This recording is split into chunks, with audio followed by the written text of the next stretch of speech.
Hi, bacha. A very good evening to everyone.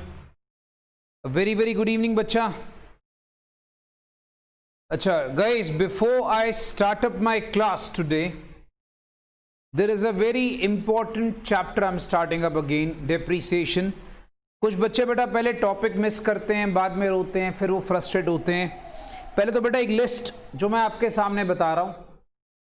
कुछ बच्चों ने फाइनल अकाउंट्स का टेस्ट नहीं दिया और मैंने मैसेजेस भी करे थे, उन्होंने मुझे अपने पेरेंट्स से बात भी नहीं कराई. जिन्होंने करा दी उनके नाम नहीं लूंगा, बट जिन्होंने नहीं कराई उनके नाम लेने बहुत ज़रूरी है. अगर ये बच्चे, आपको बता देता हूं, students who did not appear for final accounts test, so guys it's my very strict warning. अगर आज मुझे 7-8 बजे तक आप लोग के पेरेंट्स के कॉल नहीं आते तो आई एम सॉरी टू से मुझे आप लोगों के नंबर्स को हमेशा के लिए ब्लॉक करना पड़ेगा. Tell your parents call me and tell me the reason why you have not given the test. मैं नाम लिख रहा हूं बच्चा, इनसे मेरी कोई बात नहीं हुई थी, ठीक है. सबसे पहले निमिष बेटा, आपने मुझे पर्सनली मैसेज करा था, मैंने आपको रिप्लाई करा था, मुझे आपके पेरेंट्स से कंफर्मेशन चाहिए, जो कि नहीं आया. So guys this is a very strict warning, ये समझ लीजिएगा, वरना फिर इनको बच्चों को दिक्कत आएगी क्लासेस को आगे व्यू करने में. आज मैं किसी को कुछ नहीं बोल रहा, बट कल से प्रॉब्लम आएगी. दिया,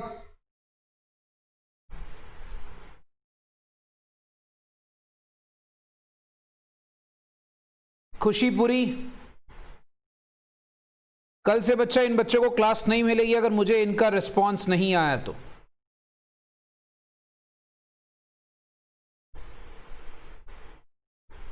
निष्ठा Sharma,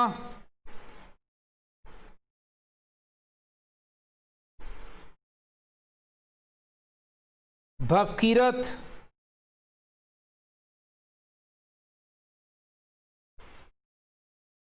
इश्मन. I am writing your names ताकि कोई बच्चा अपना नाम ना मिस करे. भाई मैं आप लोगों के नाम इसलिए सामने सामने लिख रहा हूं. If you don't respond, your parents don't respond, I will block your classes. जन्नत,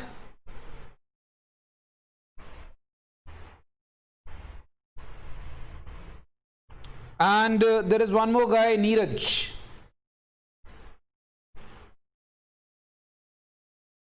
भाई इन बच्चों से मेरी कोई बात नहीं हुई है, ना इनके पेरेंट्स से. तो अगर ये बच्चे मुझे आज के आज इन्फॉर्म नहीं करते या इनके पेरेंट्स इन्फॉर्म नहीं करते तो guys I am sorry, I am not giving you classes, because ऐसे आप मेरे को बंच ऑफ फेलियर्स नहीं इकट्ठे करने यहां पर. Okay, so guys make things very sure. तो ये बच्चे अपने नाम नोट कर लें. If your name is appearing out here, I need a call from your parents after this class, otherwise you're gonna face a lot of trouble.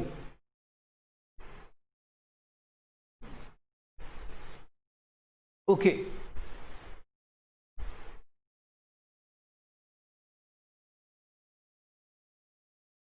तो चलो दोस्तों एक नया टॉपिक स्टार्ट करते हैं आज. And please be regular for this topic. बहुत सारे बच्चों ने फाइनल अकाउंट्स के टॉपिक का बेड़ागर्क कर दिया.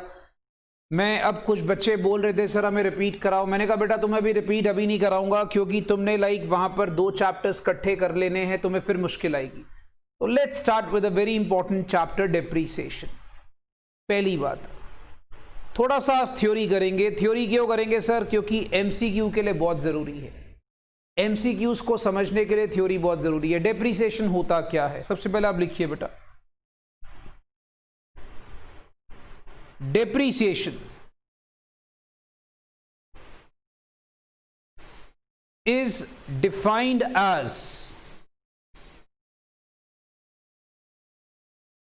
decrease in the value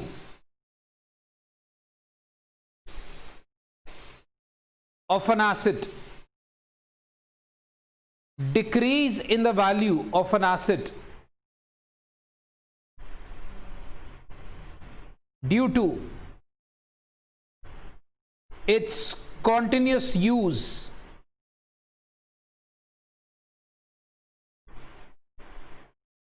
effluxion of time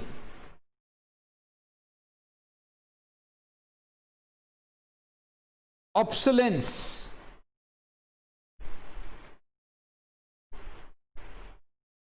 etcetera. So बेटा पहले आपको थोड़ा मीनिंग क्लियर करना है कि डेप्रीसिएशन क्या चीज होती है। देखो डेप्रीसिएशन क्या होता है, एक एसेट आप लेते हो, बार बार आप उसको यूज करते हो, एक टाइम आएगा जब वो एसेट की वैल्यू डिक्रीज होनी शुरू हो जाती है। यार सिंपल सा फंडा है, आप शोरूम से एक नया मोबाइल लेकर आए, मोबाइल आपने बाहर लेकर आए, उसका डिब्बा खोल दिया, डब्बा खोल दिया भाई, मोबाइल का डब्बा खोल दिया, मोबाइल सपोज आपने 25,000 का खरीदा, तुम डब्बा खोल के वापस अंदर ले जाओ मोबाइल को, बोलेगा जी मोबाइल आपका वापस रीसेल होगा 22,000 का या 23,000 का, वो पैसे काटेगा दुकानदार। मान लो 2-3 साल बाद तुम कोई एसेट को यूज करके वापस बेचने जा रहे हो, तब भी तुम्हारे पैसे और डिक्रीज होते जाएंगे। तो होता क्या है, जब एक एसेट को हम बार बार लगातार यूज करते हैं, उसकी वैल्यू कम हो जाती है, उसे कहते हैं कॉन्टिन्यूअस यूज। क्या बोलते हैं उसे? Continuous use. या मान लीजिए इफ्लक्शन ऑफ टाइम, मान लो टाइम बीतता जा रहा है भाई, टाइम बीतता जा रहा है, तुम्हारा एसेट जो है वो पुराना होता जा रहा है। इफ्लक्शन का मतलब होता है टाइम का बीतना। ऑब्सोलेंस, ऑब्सोलेंस का मतलब होता है आउटडेटेड हो जाएगी कोई चीज। बच्चे चाहे तो इसका मीनिंग लिख लें, ऑब्सोलेंस का मतलब होता है जब कोई चीज आउटडेटेड हो जाती है।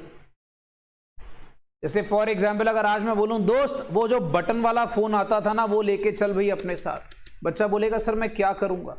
मैं आप लोगों को बताता हूं दोस्त क्या था अपने टाइम पे, जब एक बार बटन वाला फोन आया था ना, जो बटनों वाला फोन, वो उस टाइम पे 10-10 हजार का नोकिया का मोबाइल बिकता था। आज उसको कोई 1000 रुपए का नहीं खरीदेगा। क्या हो गया? टेक्निक पुरानी हो गई, ऑब्सोलेंस हो गया। तो छोटी सी बात याद रखिएगा, with the passage of time चीजें पुरानी हो जाती है, वो डेप्रिशिएट हो जाती है। सिंपल सा फंडा यार। जैसे अब आजकल आप देखोगे पीसी जो है 6 जनरेशन 7 जनरेशन पीसी चल रहा है।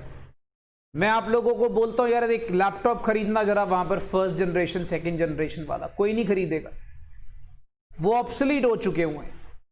ठीक है, मैं बोलता यार आपकी जो विंडोज हैं जैसे आजकल 10 चलती हैं, तो मैं एक काम करो एक लैपटॉप खरीदो विंडोज एक्सपी वाला। एक्सपी किसी जमाने में चलती होती थी, कोई नहीं खरीदेगा उसको, क्योंकि वो चीजें क्या हो चुकी है, ऑब्सोलीट हो चुकी है। उस टाइम पे वो विंडोज ही कितनी महंगी महंगी सेल होती थी। तो ऑब्सोलेंस का मतलब होता है कोई चीज टेक्नोलॉजी का आउटडेटेड हो जाना, पुराना हो गया। ठीक है, सो डेप्रिसिएशन इसी को कहते हैं। अब सुनिए, डेप्रिसिएशन के हमारे पास दोस्त फीचर्स होते हैं। सारे बच्चे लिख लो, डेप्रिसिएशन के कुछ खास फीचर्स होते हैं।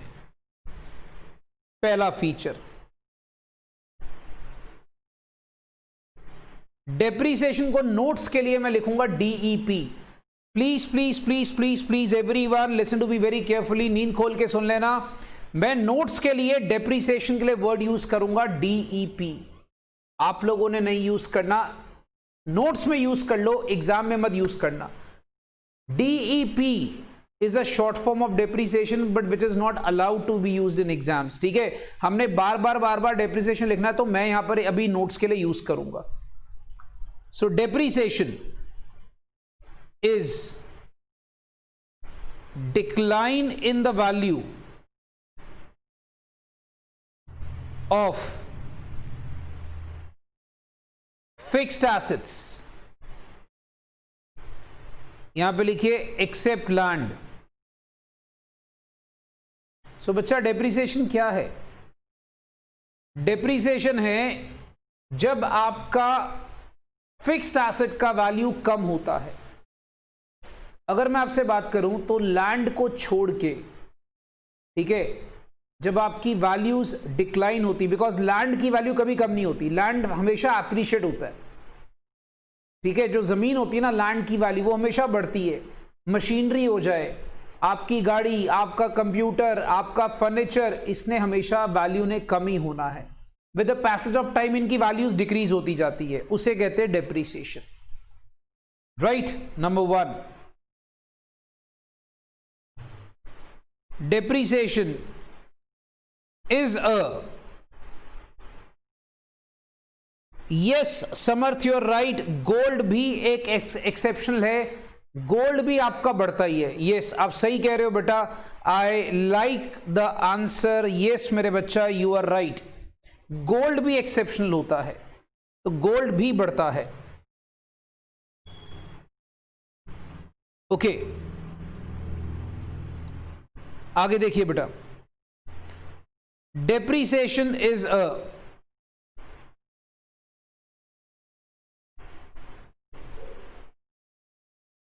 permanent fall in value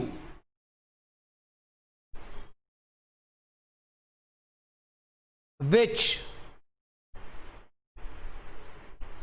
carries on continuously। अब जैसे फॉर एग्जाम्पल अगर हम बात करते हैं, डेप्रीसिएशन बच्चा होता क्या है, एक परमानेंट फॉल है, मतलब अगर वैल्यू सपोज एसेट की गिरेगी तो गिरेगी और वो लगातार गिरेगी, ये नहीं कि एक साल गिरी अगले साल नहीं गिरेगी। जैसे फॉर एग्जाम्पल मैं छोटा सा आपको एग्जाम्पल देता हूं, अब सारे बच्चे समझो। मान लो मैंने एक प्लांट एंड मशीनरी खरीदा,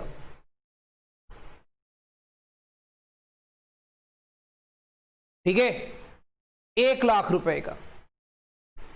मान लीजिए मैंने एक प्लांट मशीनरी खरीदा 1 लाख रुपए का। अब वो जो 1 लाख का प्लांट मशीनरी है, मान लो मैंने 2016 में खरीदा, 2016 में इसको यूज करा, तो क्या वो 2016 में डेप्रीशिएट करेगा? यस वो 2016 में डेप्रीशिएट करेगा। क्या वो 2017 में डेप्रीशिएट करेगा? यस। क्या वो 2018 में डेप्रीशिएट करेगा? यस। मतलब ये थोड़ी होगा कि वो 1 साल डेप्रीशिएट करेगा और 1 साल नहीं करेगा। वैल्यू में फॉल आएगा तो वो लगातार आता जाएगा, याद रखिएगा, अगर वैल्यू में फॉल आएगा तो वो लगातार आता जाएगा। ऐसा कभी नहीं होगा कि 1 साल डेप्रीशिएट करा 1 साल नहीं करा, ऐसा कभी नहीं होता। It is a permanent and continuous fall in the value. So बच्चे बेटा ये बात दिमाग में रखिएगा, it is a permanent and continuous fall in the value of the asset. Okay next,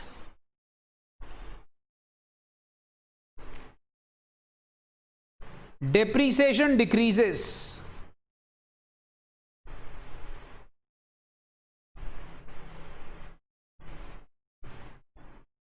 the book value of asset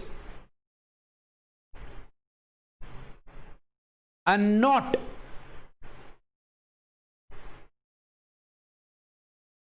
market value। तो भाई एक बात दिमाग में रखना, डेप्रीसिएशन जो है वो आपकी हमेशा बुक वैल्यू का मतलब होता है जिस पर्टिकुलर एसेट को मैं किताबों में किस वैल्यू पे रिकॉर्ड करता हूं, अपने अकाउंट्स में मैं किस वैल्यू पे उसको रिकॉर्ड करता हूं। और एक बात बेटा बड़े अच्छी तरह सारे समझ लेना कि डेप्रीसिएशन कभी आपकी मार्केट वैल्यू को इफेक्ट नहीं करता। मैं आपको छोटा सा एग्जांपल देता हूं।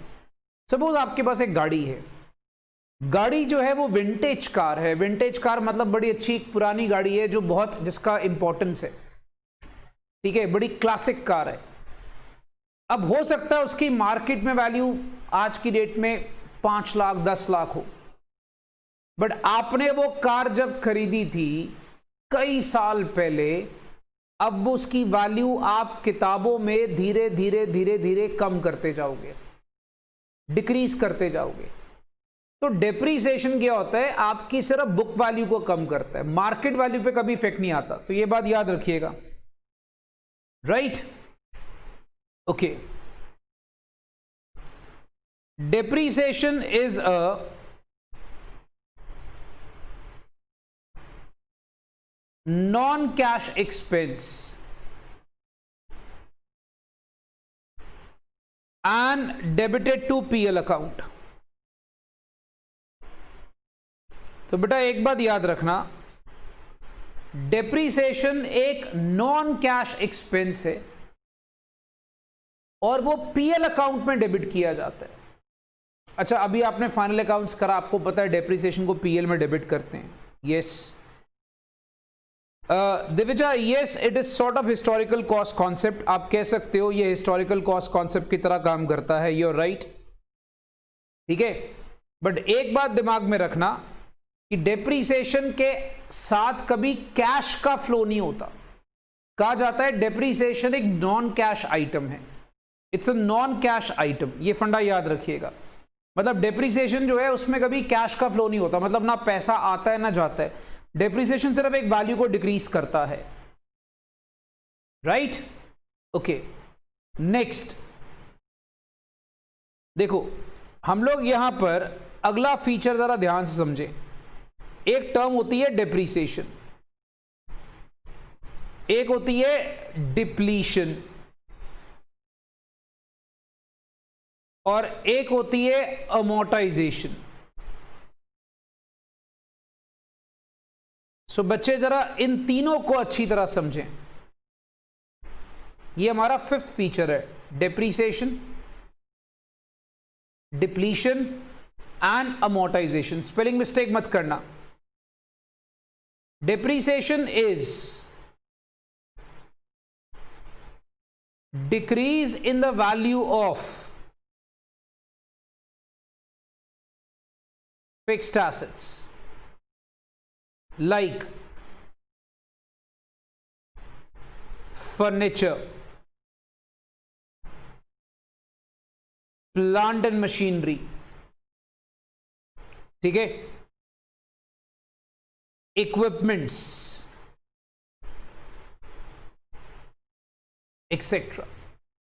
तो याद रखना बच्चा, अकाउंट्स में एक बड़ी इंपॉर्टेंट बात है, हम एक टर्म यूज करते हैं डेप्रीसिएशन। डेप्रीसिएशन क्या होता है? फिक्स्ड एसेट की वैल्यू में डिक्रीज। जब हमारा फिक्स्ड एसेट बार बार आपका कम होता है, उसको हम डेप्रीसिएशन बोलते हैं। फिक्स्ड एसेट मतलब हो गया, जैसे फॉर एग्जांपल आप कहते हो फर्नीचर, प्लांट मशीनरी, आपके इक्विपमेंट, ये सारा आपका डेप्रीसिएशन है। But what is depletion? Depletion क्या है? Depletion is decrease in wasting assets। Depletion basically क्या है बेटा? Decrease in wasting assets. जैसे for example oil Wales,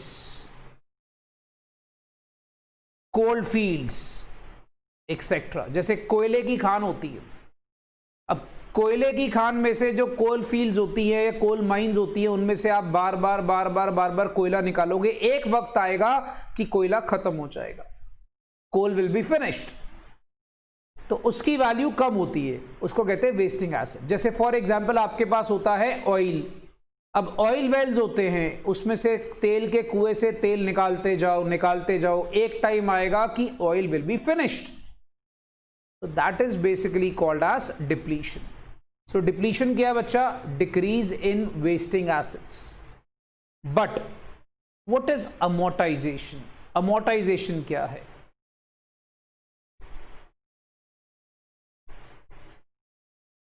Amortization is decrease in value of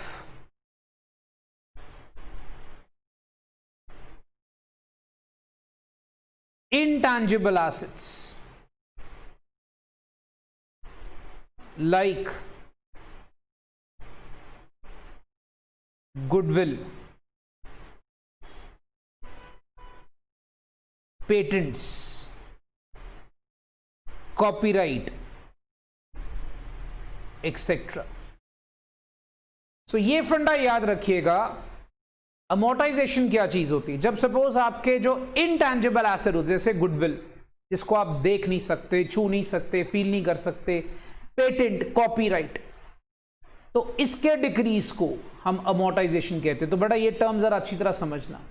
हम ज्यादातर पूरे चैप्टर में डेप्रीसिएशन ही यूज करते हैं, बट आपको एमसीक्यू के लिए, मेरी बात को अच्छी तरह समझ लीजिएगा, एमसीक्यू के लिए आपसे ये पूछा जा सकता है, ठीक है बेटा। डिप्लीशन ऑफ एसेट होता है बेटा, रिसोर्सेज नहीं, डिप्लीशन ऑफ एसेट की बात कर रहा हूं क्रिश बेटा। If I am talking about my dear Krish, it's depletion of assets, ठीक है। जैसे वो कोल माइंस होती हैं, वो धीरे धीरे खत्म हो जाती हैं, उनकी वैल्यू खत्म हो जाती है, उसको हम कहते हैं डिप्लीशन। ये फंडा याद रखेंगे बेटा। ओके, सो अब पहले बच्चे मुझे यहां तक बताएं कि आप लोगों को फीचर्स और थ्योरी यहां तक सारी क्लियर है। If the theory and features are clear, please mention with a star. जल्दी से दोस्त।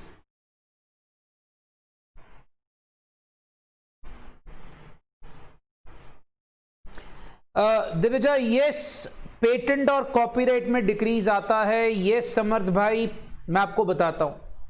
जैसे फॉर एग्जाम्पल एक बंदा जिसकी गुडविल पहले बहुत अच्छी थी, कंपनी की बहुत अच्छी रेपुटेशन थी, अब कंपनी की रेपुटेशन अगर मान लो किसी वजह से खराब हो जाती है तो उसके गुडविल या पेटेंट या कॉपीराइट में डिक्रीज आएगा। यस आएगा बेटा, क्योंकि कंपनी की मार्केट रेपुटेशन खराब हो गई तो गुडविल की वैल्यू में अमोर्टाइजेशन आ गया।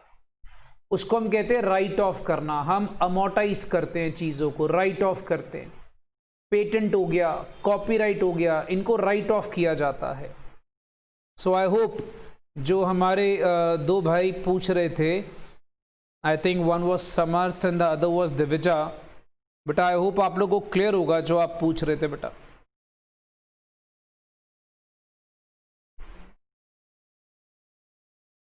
समर्थ एंड दिविजा बच्चा, I am waiting. Okay, what about Samarth? Samarth बेटा प्लीज मेंशन कर दो। ठीक है, that's great, that's great, very good, very good. अच्छा, फिर एक थ्योरी में बड़ी इंपॉर्टेंट बात करनी है। डेप्रीसिएशन के कॉजेस क्या होते हैं? देखो, आप लोग में से बहुत सारे बच्चे ना पहले थ्योरी के नोट्स प्रॉपर्ली बनाते नहीं हो। थ्योरी के नोट्स बच्चा अच्छी तरह बनाना, क्योंकि फिर आपको दिक्कत आएगी एमसीक्यू में, क्योंकि इस चैप्टर की थ्योरी बड़ी इंपॉर्टेंट है साथ साथ। तो इस चैप्टर में आपको पहले थ्योरी के नोट्स प्रॉपर्ली बनाने हैं ताकि आपको कोई भी प्रॉब्लम एमसीक्यू में ना आए। Right, so moving on to causes of depreciation. Depreciation के कॉजेस क्या है? देखिए, डेप्रीसिएशन के ना होने के बेसिकली आपको बता दूं 4 मेन रीजन होते हैं। डेप्रीसिएशन होने के 4 मेन रीजन होते हैं। एक होता है constant use with expiry of time. देखो, पहला रीजन सुनो, आप एक एसेट को लगातार यूज करते जा रहे हो, उसने डेप्रीशिएट होना है। फिर हर एसेट की एक एक्सपायरी भी होती है। एसेट आज नहीं तो कल बेटा एक्सपायर तो होगा ही होगा।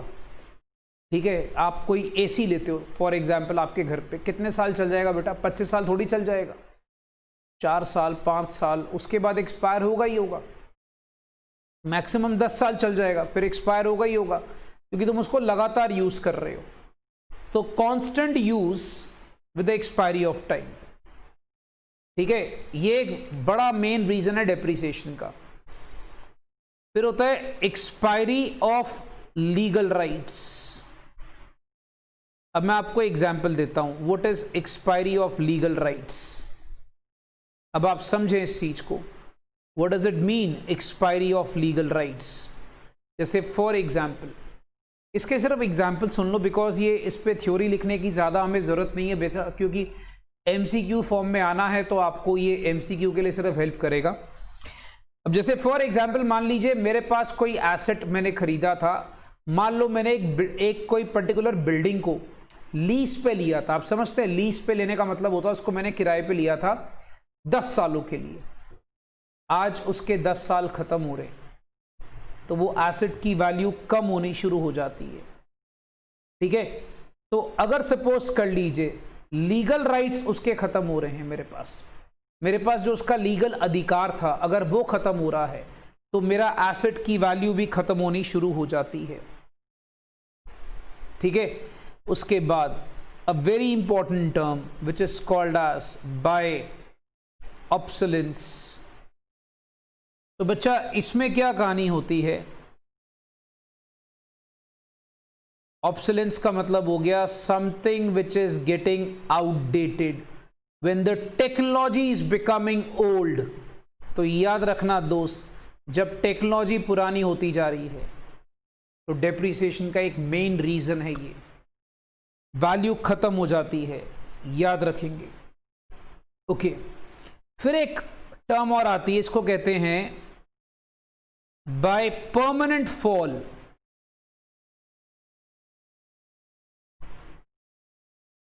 इन मार्केट प्राइस।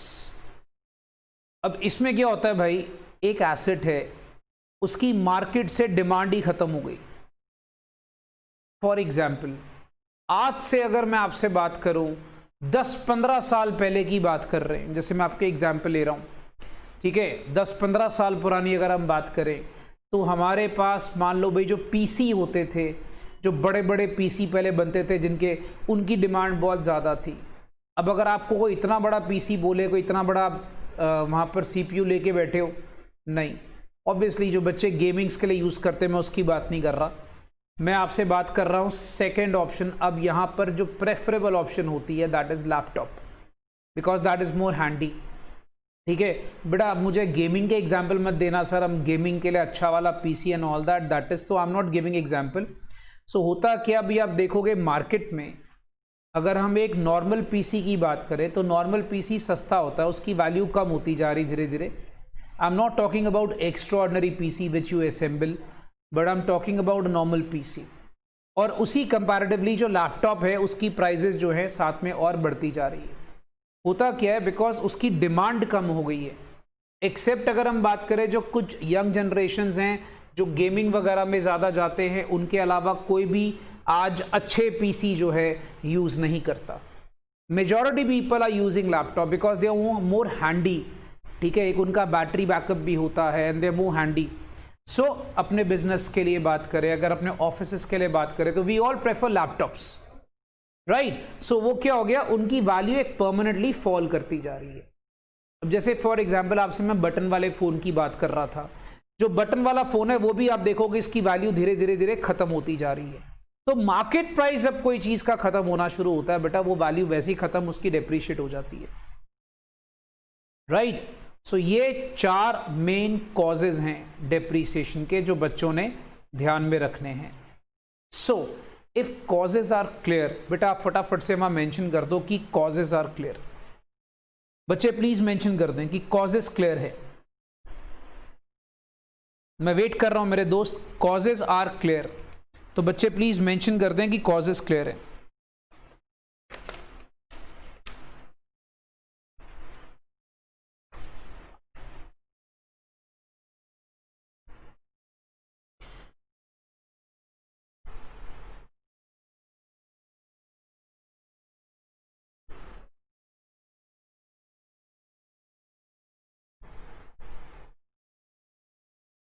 ओके ठीक है भाई, अब आ जाइए नेक्स्ट थ्योरी पॉइंट पे।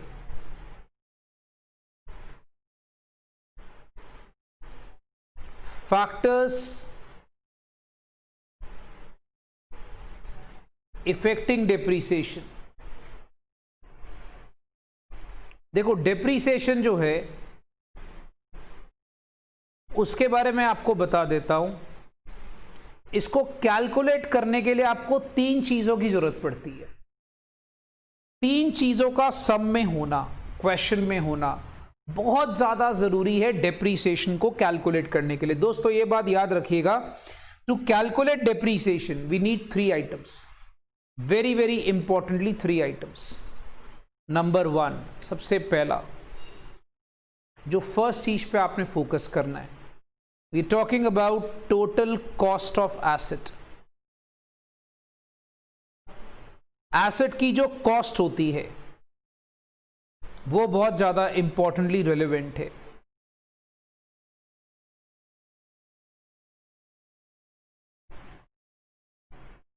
Next, estimated useful life of asset.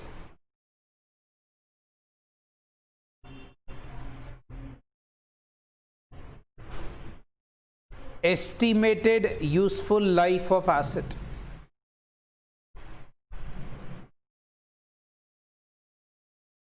Next, estimated scrap value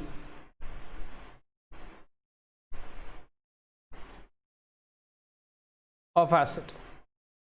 तो हमने बेटा इन तीन चीजों के बारे में स्टडी करना होता है।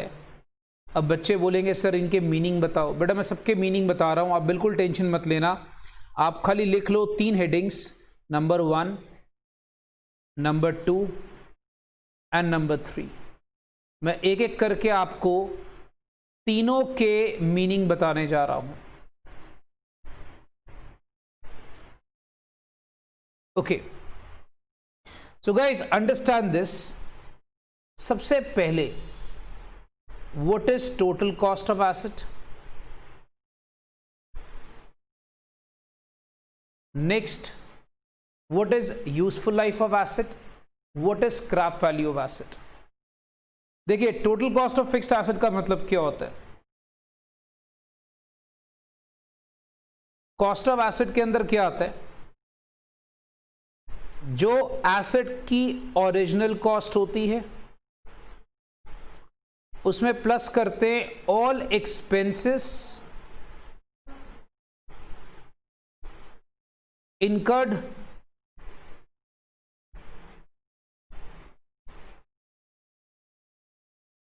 on installation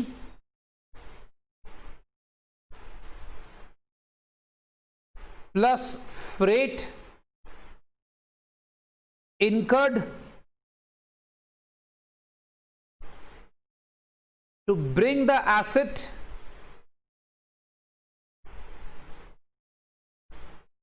into present location. So what does it mean?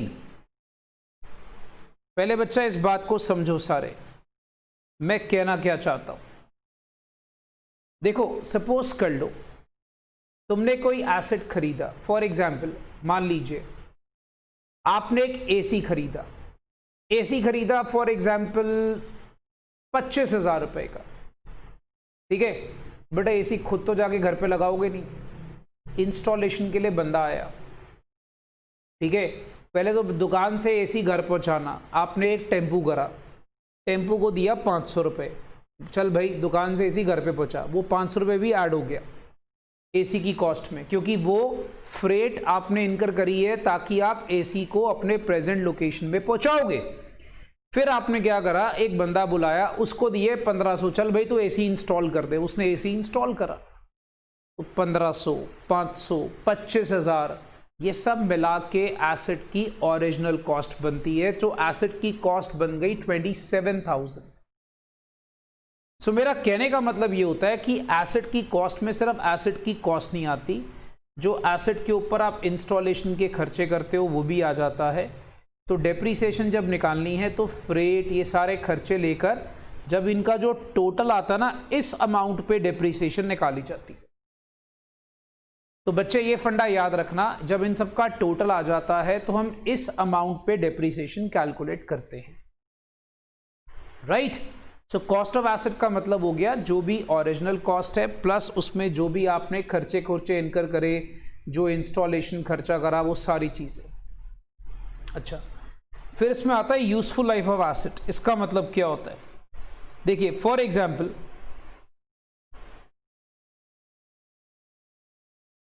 useful life means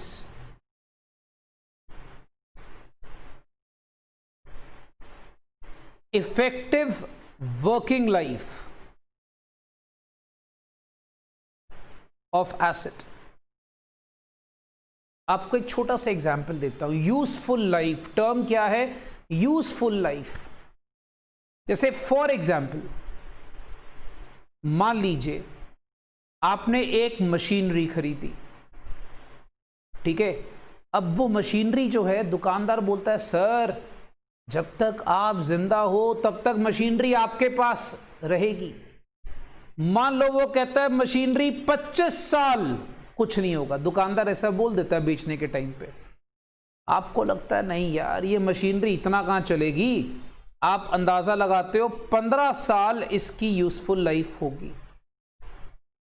useful life मतलब 15 साल तक मशीनरी ठीक ठाक काम करेगी, उसके बाद तो मशीनरी डब्बा हो जाती है। जैसे फॉर एग्जांपल आप मार्केट में फ़ोन लेने जाते हो, आप क्या सोचते हो फ़ोन क्या आपका 25 साल चलेगा? नहीं, आप चला लोगे 2 साल, 3 साल, 4 साल चला लोगे, 5 साल चला लोगे, उसके बाद एक टाइम आएगा जब आप बोलोगे फ़ोन को बेचना। फ़ोन को रखने को क्या, टूटा फ़ोन है, रखा रहो घर पे, वो तो 50 साल रखे रहो, कुछ नहीं होगा। बट उसकी यूजफुल लाइफ क्या थी? यूजफुल लाइफ मतलब होता है कितनी देर वो सही तरीके से काम करता है। तो डेप्रीसिएशन कैलकुलेट करते वक्त हम यूजफुल लाइफ देखते हैं। एसेट की टोटल लाइफ को अपने कभी नहीं देखना, आपने देखनी क्या है, आपने देखनी है यूजफुल लाइफ। एसेट की यूजफुल लाइफ कितनी है, what is the useful life of the asset, we have to consider that. ठीक है जी, और याद रखना ये हमेशा एस्टिमेटेड होती है, ये एक अंदाजा होता है, तो ये इसलिए इसको वर्ड यूज करते हैं estimated useful life. This is always an approximation, ये हमेशा एक अंदाजा होता है, ये कभी एग्जैक्ट नहीं होती। तुम कभी एग्जैक्ट यूजफुल लाइफ एस्टिमेट नहीं कर पाते हो।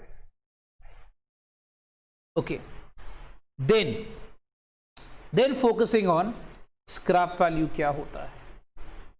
तो याद रखना बच्चा, स्क्रैप वैल्यू को हम रेसिडुअल वैल्यू भी बोलते हैं। स्क्रैप वैल्यू और residual value of asset means value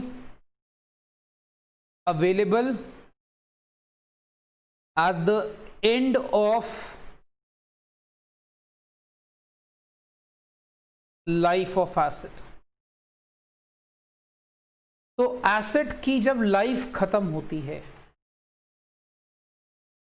उसके एंड ऑफ लाइफ पे एसेट का क्या वैल्यू मिलेगा। सिंपल सी बात करें, कबाड़ी में बेचकर कितने पैसे मिलेंगे। बड़ा स्क्रैप क्या होता है?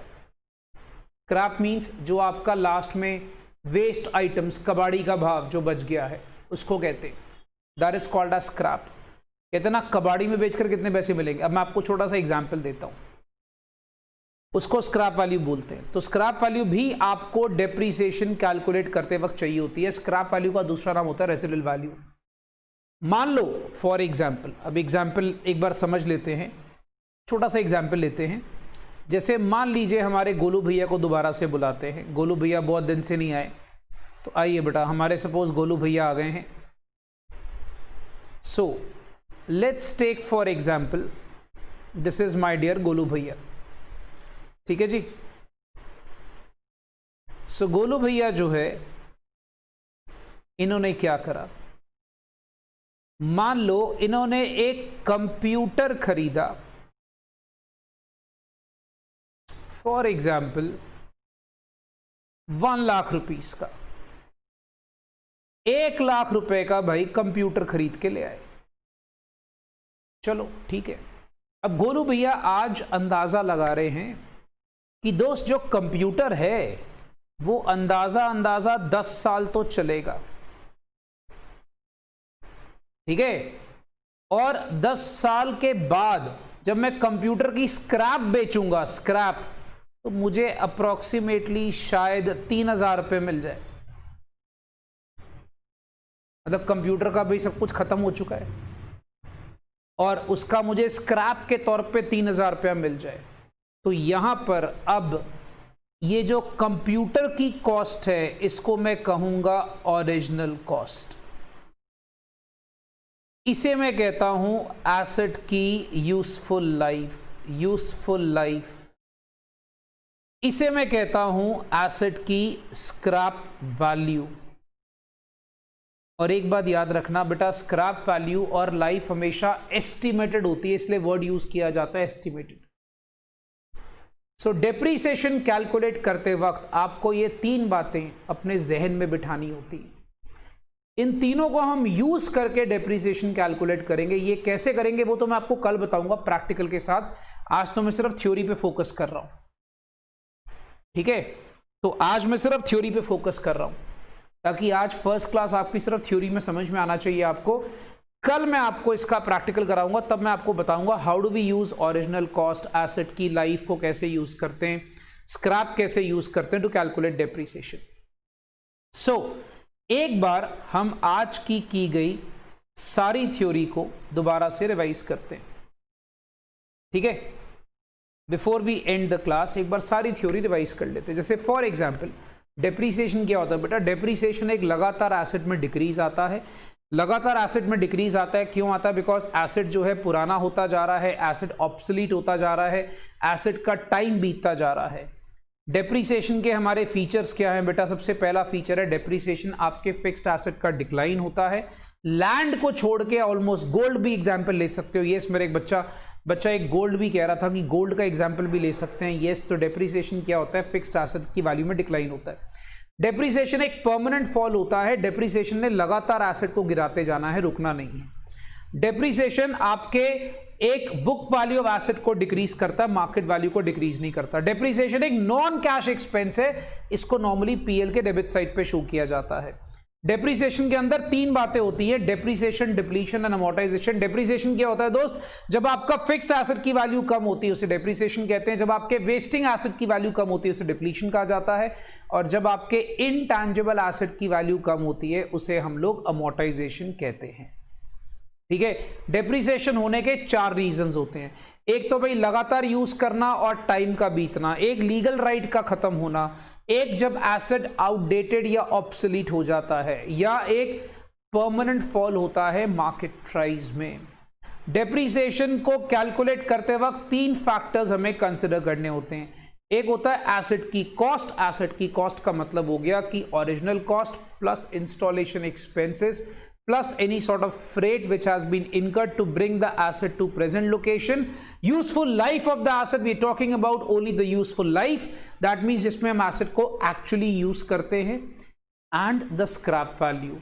scrap value means उस लाइफ के खत्म होने के बाद आपको एसेट का कितना पैसा मिलेगा, that is called as scrap value of the asset, ठीक है। स्क्रैप वैल्यू का दूसरा नाम होता है रेसिडुअल वैल्यू, ये बात याद रखिएगा। स्क्रैप वैल्यू या रेसिडुअल वैल्यू एक ही बात होती है। तो मेरे दोस्त, अगर तो आप लोगों को सारी थ्योरी है क्लियर, ठीक है, तो फटाफट से मेंशन कर दीजिए theory with a star, that means entire theory is clear. अगर आपके मन में थ्योरी को लेकर कोई डाउट है तो आज पहली क्लास में पूछ लो, बिकॉज इसका प्रैक्टिकल कल से शुरू हो जाएगा। जल्दी से रिया, वेस्टिंग एसेट बच्चा वो होते हैं जो मैंने बिल्कुल स्टार्टिंग में एसेट की डेफिनेशन में बताए हुए हैं। वेस्टिंग एसेट का मतलब होता है बेटा वो एसेट जो धीरे धीरे धीरे आपका एसेट खत्म होता जाता है, ठीक है। तो वो एसेट धीरे धीरे धीरे बच्चा वो वाइप ऑफ होता जाता है, उसे वेस्टिंग एसेट बोलते हैं। जैसे कोल माइंस हो गई, आप कह लीजिए भाई आपके ऑयल वेल्स हो गए, उसमें से तेल के कुएं से आप तेल निकालते जाओगे तो एक वक्त आएगा कि आपका लाइक अल्टीमेटली तेल का कुआं, तेल खत्म हो जाएगा, ठीक है। कोल माइंस में से आप कोल निकालते जाओगे तो वो कोल एक वक्त आएगा खत्म हो जाएगा। That means that asset is getting wasted day by day, that is called as wasting asset. So guys, I don't think so that anyone has a doubt. एक बार चेक कर लेते हैं भाई। I think everybody is clear with the class, ठीक है। ठीक है guys, इसको रिवाइज करिए। आज फर्स्ट क्लास में इतना ही। We'll see you tomorrow with practicals. Thank you, bye bye, God bless you, कल मिलते हैं।